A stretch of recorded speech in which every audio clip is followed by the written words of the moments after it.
Good evening, I'm Bo Williams, and welcome to the 7. Let's get a look at the big 7 stories right now, and topping the list for us tonight, preparing for Thanksgiving. From heading out to visit family to stocking the pantry, there's lots going on as we now head into the long holiday.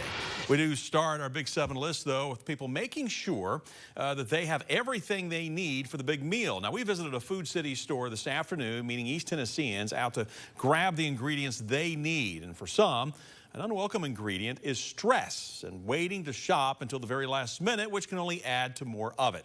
Now, we also wanted to know about the impact of inflation when it comes to putting out the Thanksgiving spread. David Barnett tells us he's feeling a bit of relief, though, from earlier price spikes. Actually seen a little bit of a decrease in the last couple months in the groceries and other products like building products that we use every day. So it's been beneficial for everybody. Negative because we got pretty much everything that we needed yesterday. So I don't foresee not getting the things that I need today. Barnett says he is hosting Thanksgiving at his house and is expecting a few more people this year. Well, our next big 7 story for you, cooking up, that means handling the leftovers, right, while not getting anyone sick. Very important. Today, we turn to the Knox County Health Department for answers about food safety. Some of it you're probably accustomed to if you've watched Don Dare's Food for Thought reports over the years. Keeping foods at the right temperatures. With turkey, for example, the health department urges cooks to make sure the thickest part of the bird gets to 165 degrees. On the other end of the spectrum, 41 degrees and below is the recommended temperature for cold items. And it's important to get them cold quickly, limiting the chance for bacteria to grow. But the health department has an even simpler basic step to keep in mind. The number one thing that we're really going to plug is that you do not work with food if you're not feeling well. You got the sniffles, you had a headache for a couple days, you have vomiting or diarrhea. You don't want to spread that to your loved ones. So if you're feeling sick at all, do not work with food. Yeah, matter of fact, she adds that if there's anyone that's sick living with you, make sure do not allow them to help out as well, even though they may want to. Also, it's important to remember your food will only stay good for 7 days in the fridge once it's cooked. After that, you need to throw it out. Moving along in our big 7 list, preparing for another Thanksgiving tradition. It's the giving part of Thanksgiving, setting a table and helping out people in need around East Tennessee.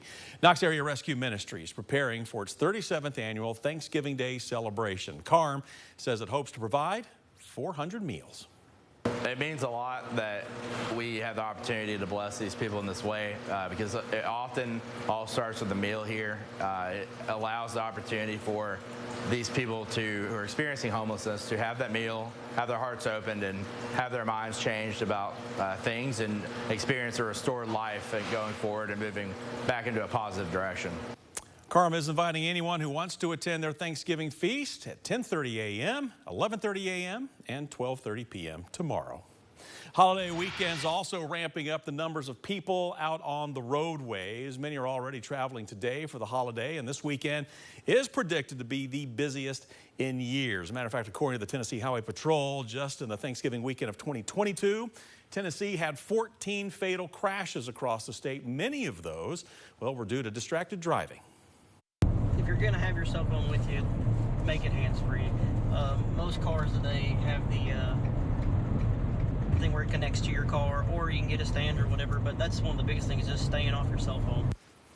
Yeah, Tennessee does have a hands-free law, which makes it illegal for a driver to hold a cell phone or mobile device with any part of their body. Let's get a look at traffic right now in case you are delaying your departure tonight. We've been watching this all day for you. I want to kind of zoom in on a few spots. First of all, an accident we had earlier on 40 eastbound, just east of downtown near the Holston River Bridge.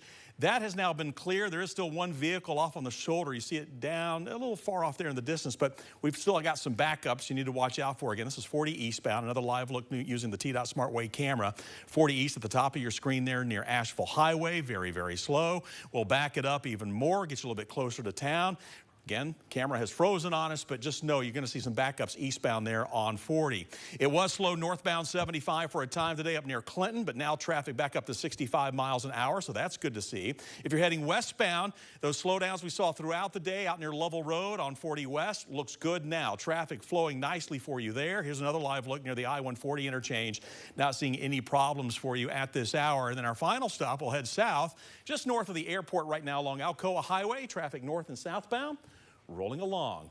And if air travel is more your thing this weekend, since we're talking about the airport, McGhee Tyson is expecting to see at least 5,000 people pass through its gates. We caught up with the airport to find out why they are expecting more people to fly in and out of TYS this year than last.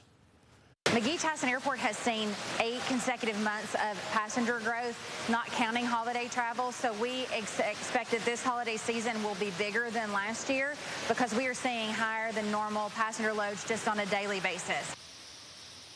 Huckabee also says that you should pack your patience, arrive early, and to check out some fun features like there's an art exhibit there at the airport, or you can just grab a bite to eat as you wait for your flight.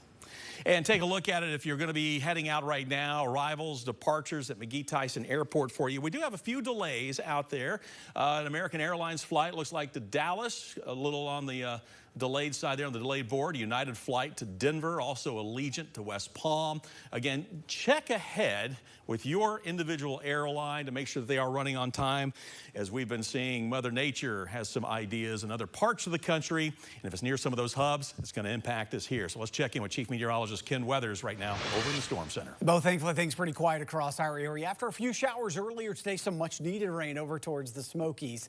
Pretty quiet out there right now. Still may be some patchy drizzle in a few spots right up against the foothills into the Smokies, but most are dry. Down to 39, chilly in Crossville, 46 in Knoxville, and 41 in Oneida. Lows overnight close to or below freezing for our Plateau and Kentucky counties, mid-30s here in the valley. Can't rule out some patchy fog if these clouds break up, but that's a big if. But regardless, not expecting to see a lot of stars tonight, and initially not a lot of sunshine for tomorrow. But as we go through the day, kind of that mix of sunshine and clouds, a chilly start, temperatures warming up into the mid-50s by the time we get to the afternoon. But it does stay dry.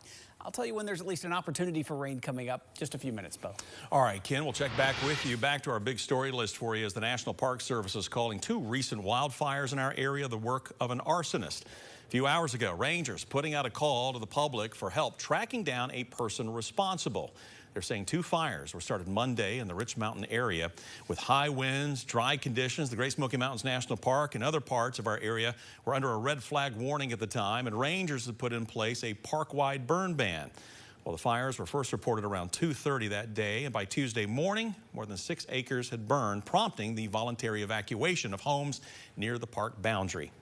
Investigators are looking for a white truck tonight seen at the Rich Mountain trailhead. This is around 10 that morning. They don't know if the driver started the fires, but they want to know if someone connected with the truck may have some important information.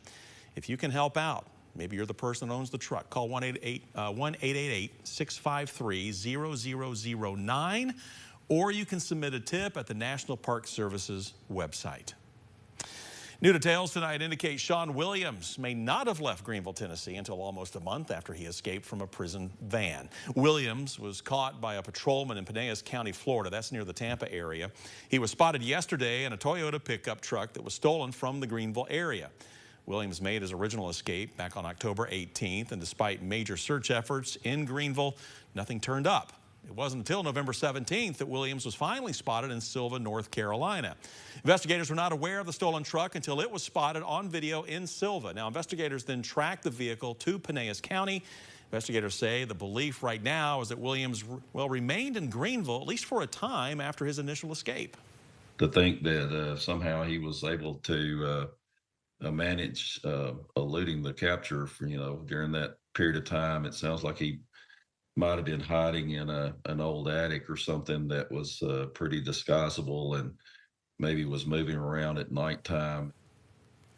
Investigation remains ongoing to determine if anyone helped Williams evade capture, but investigators say Williams may have acted alone. Williams did appear in court in Florida earlier today. At some point, he will be transferred back here to Tennessee with the highest level of security to make sure he does not escape again.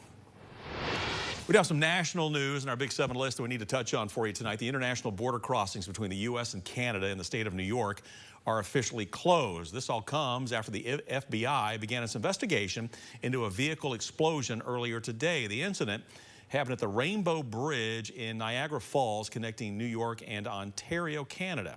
Officials are coordinating with local, state, and federal police to conduct this investigation. 3 people have died, 3 others missing after a Southwest Alaska landslide. The search continues today for 2 children and an adult that are still unaccounted for. Now, this harsh act of nature started Monday night with a 450-foot avalanche of water, trees, mud, and rocks. The damage ripped apart the town of Wrangell, Alaska, near the state capital of Juneau. And we're wrapping up our Big 7 stories for you tonight with a Knoxville holiday tradition. Fantasy of Trees is back once again beginning today. It runs through Sunday at the Knoxville Convention Center. The event is the largest fundraiser for East Tennessee Children's Hospital. It attracts almost 60,000 people right before Thanksgiving with more than 350 trees for you to check out. Today we spoke with Todd Heptonstall with this year's main focus and, well, how it can help kids. Our focus this year is the neurology program to bring partners more out into the community and bring our neurological services, make it more available for those in need. And so East Tennessee Children's Hospital is able to do that, but this will allow them more resources to continue to grow that program. Heptonstall says it's not just a fundraising event, but a friends-raising event as well, reaching out to grow additional partners for more donors.